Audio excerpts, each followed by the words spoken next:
Heteromeles are beautiful, the toyon, or otherwise known as the California holly or the Christmas holly. This one gets about 15 feet tall, give or take about 8 to 10 feet wide. It takes full sun to partial shade. White flowers in the summer, very fast growing and good at slopes. Very, very good for slopey areas. It will also work really well in areas where you want to hide the neighbors with something really tall. Juncus patens, California gray rush. This one gets about 3 feet tall by about 2 feet wide. Long brown flowers that are not really worth hemming and hawing over. Now what's nice about this particular plant is that it takes full sun to full shade, and it can tolerate being in 6 inches of standing water. So you could plant this by a dry creek bed or not. Give it very little water or a shitload of water and it will still do fine. It is not spiky, so as I am touching it, it is not spiky. There is a spiky version of this, however this particular variety is not. And it's actually really gorgeous ornamental grass if you're looking for an ornamental grass to put in your yard.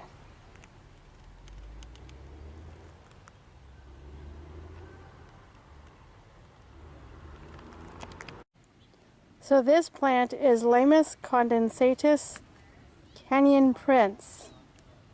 Kenyan Prince wild rye. Kenyan Prince giant wild rye, actually. So this one gets 4 feet by 4 feet. Full sun to partial shade. Flowers in the summer, but the flowers aren't really all that noticeable. Minimal water. A very beautiful ornamental grass with gray-green leaves. So if you want something that kind of has a different texture than most of the plants you're used to seeing, I would recommend this. A really good medium growing plant.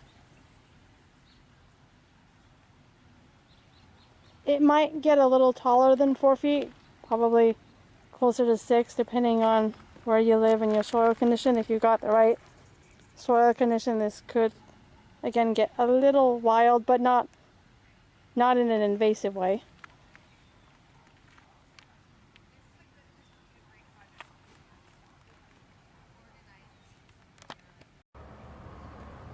Caesarentium bellum, blue-eyed grass. 2 feet by 2 feet.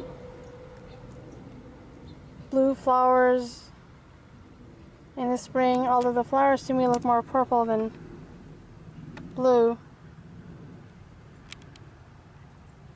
Full sun to partial shade, minimal water. It has medicinal uses that the Native Americans used it for. I don't know exactly what.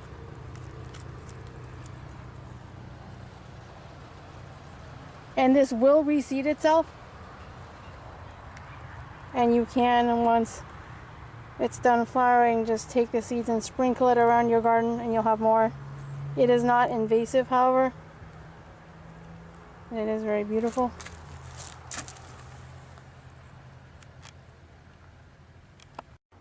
Trichostema linatum, woolly blue curls. About 4 feet tall by 3 feet wide. Full sun to filtered sun. Purple flowers in the spring and summer. Mild, sweet scent. Hint of sweet in your garden.